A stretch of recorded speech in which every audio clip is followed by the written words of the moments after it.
In 2 months' time, we want to see a new beginning for Malaysia, is it? We are living in a historic moment of the country. I'm sure many of you were there in Stadium Merdeka last Saturday, 12th of January. I was one of the MC in Stadium Merdeka, where I stood at the main stage, 50,000 people in front of me, and more than 100,000 outside of Stadium Merdeka, and Malaysians stood up on 12th of January. We want change. We want to fight for change. That is the message that Malaysians have sent out last Saturday. I think that image is unforgettable. I have declared in Stadium Merdeka on that particular day, I said that 12th of January, the Himpunan Kebangkitan Rakyat, the People's Uprising Rally in Stadium Merdeka was the biggest People's Assembly, biggest Malaysians Assembly in Stadium Merdeka since 31st of August 1957, since our Merdeka Day. That was the biggest and most historic People's Assembly in Stadium Merdeka. And why? Why people came all over from the whole country? People as far as Kelantan, Terengganu, Kedah, Johor, Negeri Sembilan came to Kuala Lumpur. Were you paid? Barisan Nasional said each and everyone who attended the Himpunan Kebangkitan in Stadium Merdeka was paid 150 ringgit. Did you collect your money from DAP headquarters, or PAS headquarters, or PKR headquarters? Not a single cent, right? Not that you were not paid. Even the bottle of mineral water, you have to pay for it. And worse still, when Mas Abu took the center stage, he said, you came to Stadium Merdeka and you have to pay for it. Because we rented Stadium Merdeka from the authorities for 75,000 ringgit. We use it for 3 hours, we have to pay 75,000 ringgit. And on top of that, we have to pay 100,000 deposit to cover in case anything happened to the facilities in Stadium Merdeka. Altogether, it almost came out with 175,000. And Mat Sabu asked everyone attended to make their shares, to give their shares, and to pay, to contribute to the rally. And guess what? On that particular day, Malaysians not only came to give us moral support, came to show that they want change, but they also contribute financially. And altogether, we collected 232,000 in Stadium Merdeka. What that shows? That shows that Malaysians are fed up with Barisan Nasional. They are willing to contribute financially and to vote out Barisan Nasional in the next general election. That's why Barisan leaders are very, very afraid nowadays. MCA president in particular, Datuk Sri Chosalek, every day he said, everywhere he goes throughout the country, he told the Chinese community outside of Klang Valley, he said, you guys Chinese, don't ever think that you can overthrow the Barisan government. He said, if you vote for DAP at the expense of MCA, so MCA will lose all their seats, DAP will win all the Chinese seats, but at the end, UMNO will still be the government, Barisan will still be the government. For the simple reason, he said that because it is only the Chinese community who wants change, but the Malay community will stay with UMNO, will stay with Barisan, they're happy with UMNO and Barisan. Is that the case?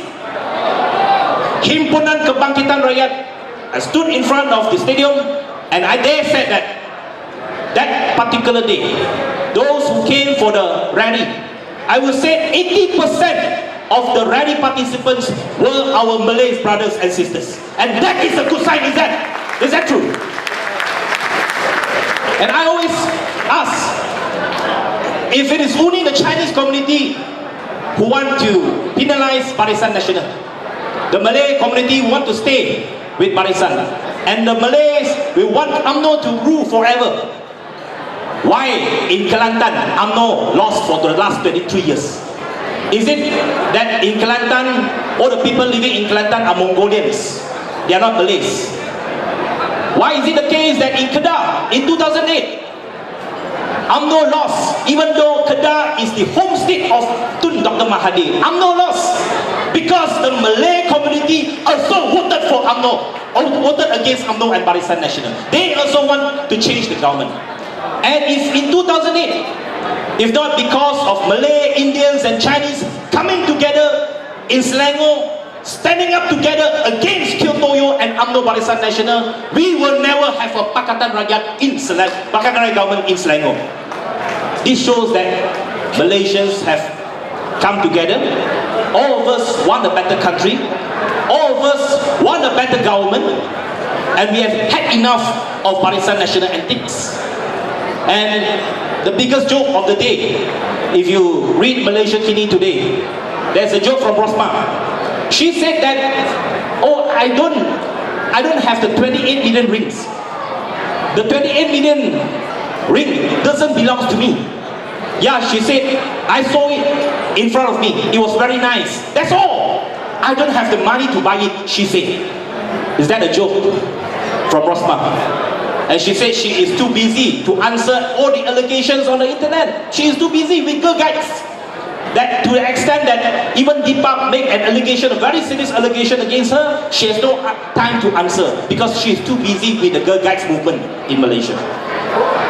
So, can you imagine the wife of the Prime Minister with such a serious allegation against her, with such a serious allegation against the Prime Minister family, she can still say such a thing. And the worst thing, in the last couple of days, I'm sure many of you saw the news, whether in Malaysia Kini or in other online news portal, in Malaysian Insider and so on. Of course, you can't see those news in News Straits Times or the Star. That the allegations or the findings, revelations by testimonies by former government officials in the Royal Commission of Inquiry in Sabah on the issues of illegal immigrants. Some say one particular person, the former NRD director in Sabah, said that they give out ICs to Filipinos, to Indonesians in the 70s, in the 80s, and purposely they want to give it before election to help the Barisan candidate to win their seats in Sabah. And that happened. Of course, those are the things that we have. The allegations have been there for the past 20-30 years, but it was never proven before. But this is the first time that in the Royal Commission of Inquiry that testimony came forward, person came forward, former officials came forward to give testimony that such thing happened and took place.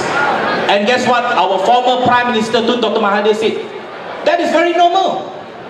That are all okay. It's all legal. It's just that we give ICs and citizenships to Filipinos and Indonesians. It's just like before Malaya gained our independence, Tunku gives citizenship to the Chinese, to the Indians. Is he saying that our Malaysians, Chinese and Indian brothers are same like Indonesian and Filipino immigrants? Is he saying that? And we want to tell Mahathir, the Chinese, the Indians and other races got their citizenship before Malaya gained its independence because our forefathers have been in Malaya for the last 100 and 200 years. Not immediately came and got their citizenship, unlike those Filipinos and Indonesians in Sabah. We are not against people from other countries. But what we are saying that citizenship is a right for Malaysians. Because our federal constitution stated very clearly that citizenship can only be given to people who are born here, ancestors are here and so on. And even though you can give it to immigrants, but with a lot of conditions and certain period of time they must stay here and so on. But these are the cases that citizenships are given because they want to push up the numbers of voters to ensure a Barisan victory in Sabah in 1994 state election, to wrest the Sabah state government from Parti Persatu Sabah in 1994. This is a clear case of treason. This is a clear case of betrayal by the highest leader of the country, Tun Dr. Mahathir. He is a betrayer of the country. We can never forgive. We can never forgive government leaders who give out citizenship just because of political reasons. And we must right the wrong.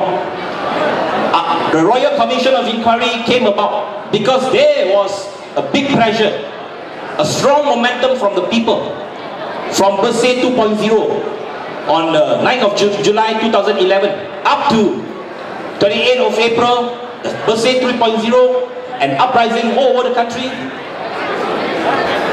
And we managed to pressure the government to form up the Royal Commission of Inquiry. Let's not stop here. Even though a lot of revelations have been heard in the Royal Commission of Inquiry, but I think a lot of work needs to be done.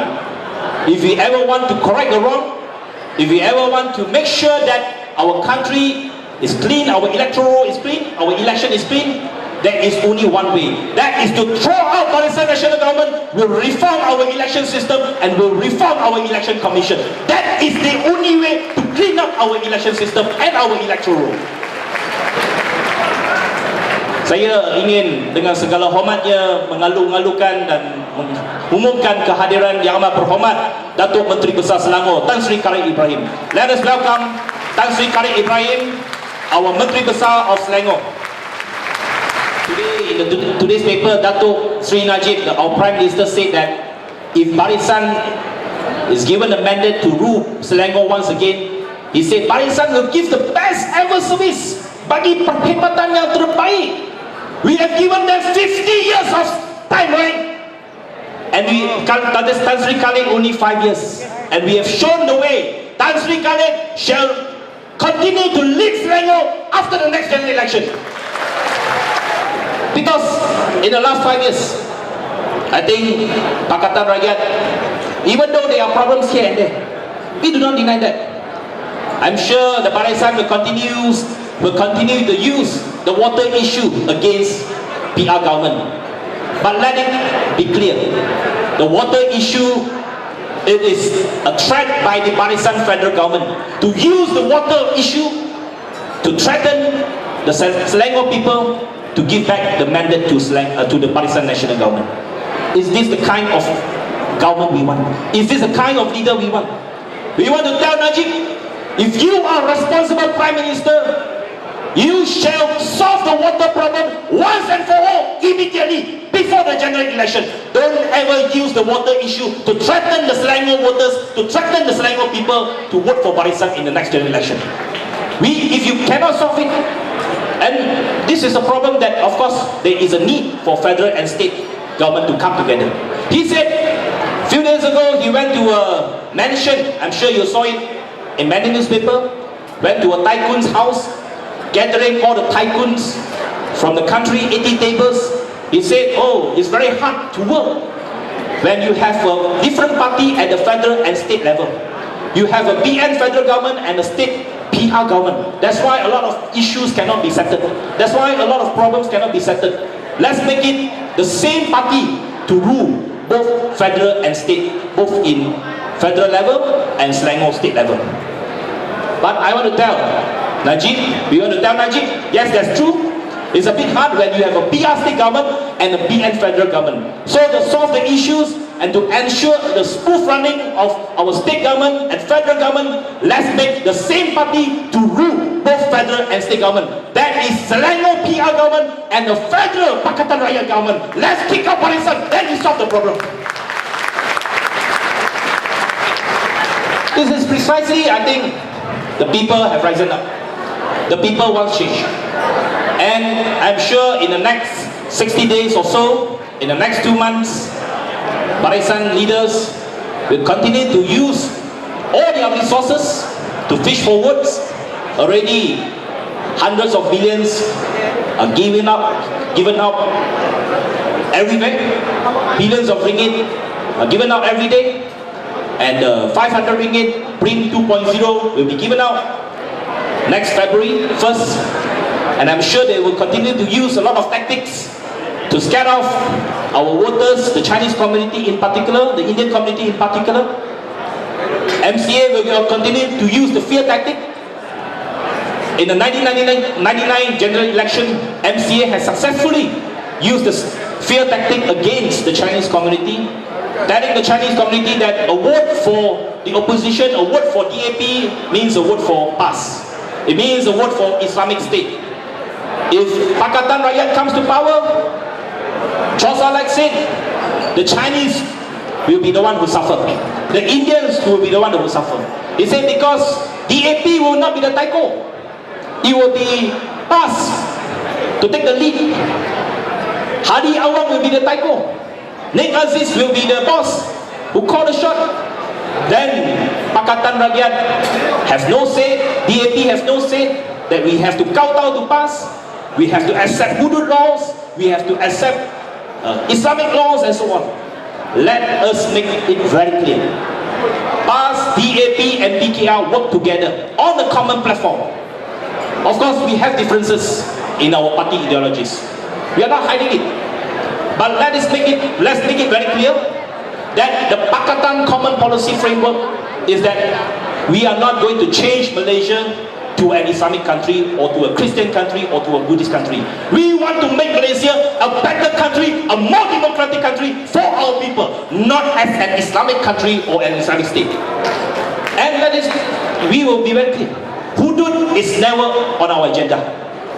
Islamic laws are not on our agenda.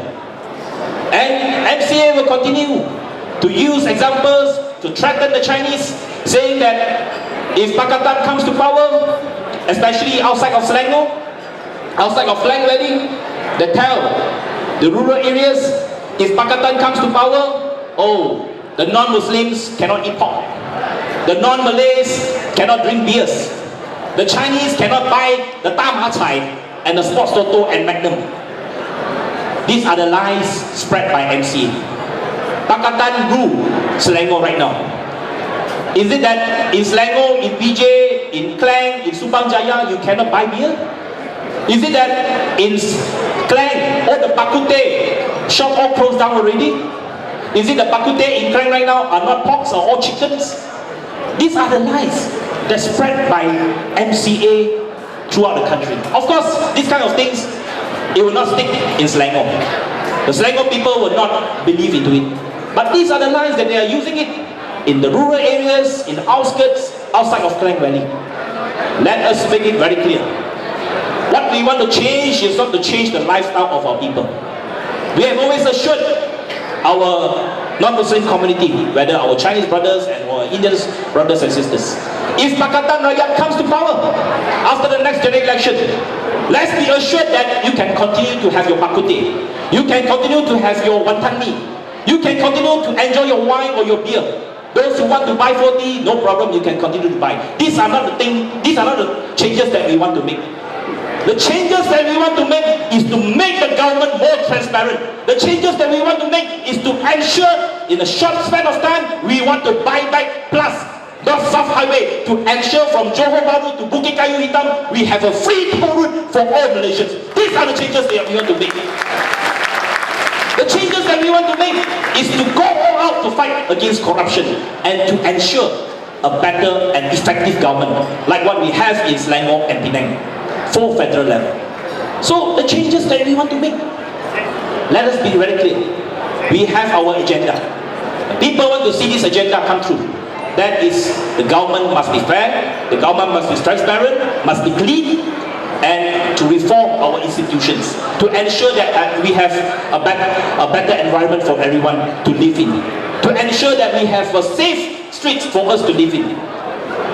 Crime is a very important issue for all Malaysians, not only in PJ that you are afraid of your safety. I live in Seremban. I was a victim of robbery inside my house, inside my own bedroom. I was robbed inside my own bedroom, 4 o'clock at night, 2 years ago.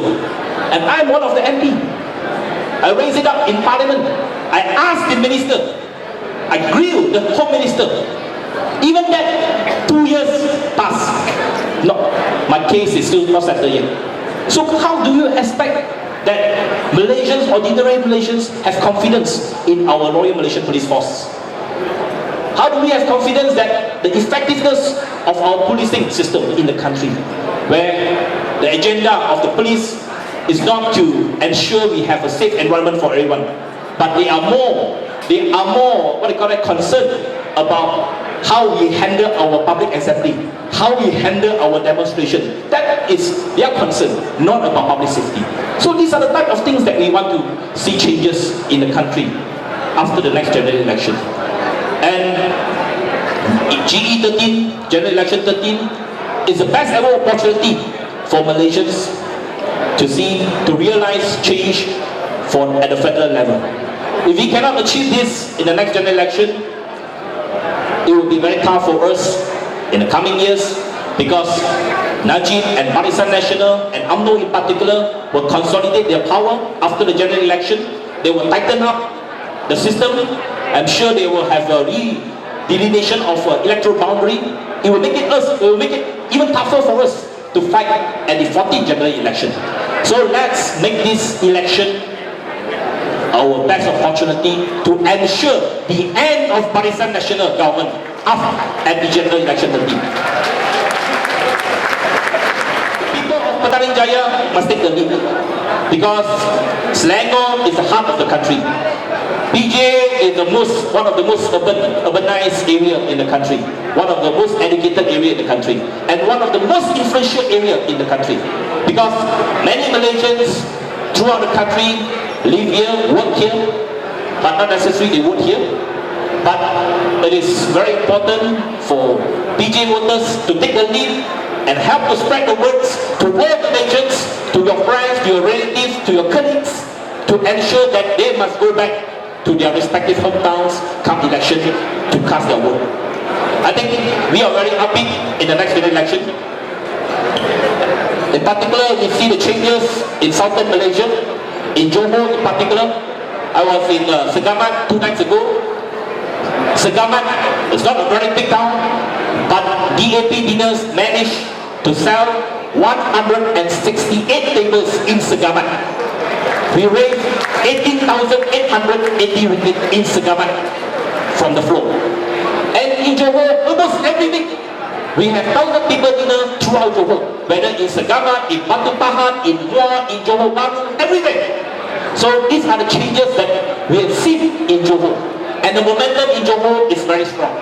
Because we target that if Johor can capture 10 more parliamentary seats, together what we have right now in Semenanjung and in Sabah and Sarawak, we can achieve another 20 parliamentary seats out of 50 in Sabah and Sarawak. That's enough for us to topple Barisan Nasional come GE 13. So Selangor must take the lead. Selangor must continue to give support to Pakatan Rakyat. Can we all ensure that Selangor remains in the hand of Pakatan Rakyat after general election 13? Can we ensure that Sri Karet continues to be the Menteri Besar of Selangor after general election 13? We want Tan Sri Karet to continue to lead us. I'm sure anytime Tan Sri Karet is much better than whoever candidate Barisan Nasional can offer. You know who Barisan Nasional can offer as the Menteri Besar of Selangor? No Omar. Can you imagine no Omar compared with Tan Sri Karet Ibrahim? Anytime I'm sure you guys will go for Tan Sri Karet. Let's make sure that Selangor continue with Pakatan Rakyat, because Najib and UMNO is going forward to capture Selangor. For Najib, he has 2 KPI to achieve in the next general election in order for him to continue to be president of UMNO. The 2 KPIs are, firstly, he must recapture 2/3 majority. He must win 2/3 majority in the federal level for him to have the credibility to continue to lead Barisan Nasional. The second KPI is to win back Selangor for Barisan Nasional. If one of these KPI he cannot achieve, that means even after election, if he still continue to be the Prime Minister, he will not be President UMNO for long. He will be kicked out from the UMNO next general assembly. So let us ensure that both KPIs, we want to ensure that Najib will fail to achieve both KPIs. That is, we must help to win the federal level, to pick up MPN at the federal level, and to maintain Pakatan Rakyat at the Selangor state government level. So with that, I hope that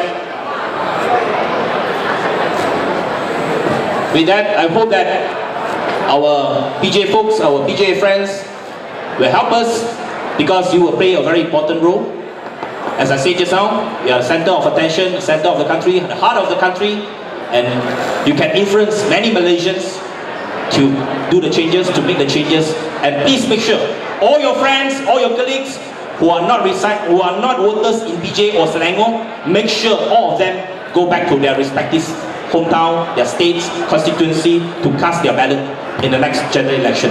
If all of us can do that, we are sure that change is imminent. We can see a new government, a new beginning for Malaysia after GE13, and let's make this a reality for Malaysia after general election 13. Thank you very much once again, and hope we can achieve Ubah after next general election. Thank you.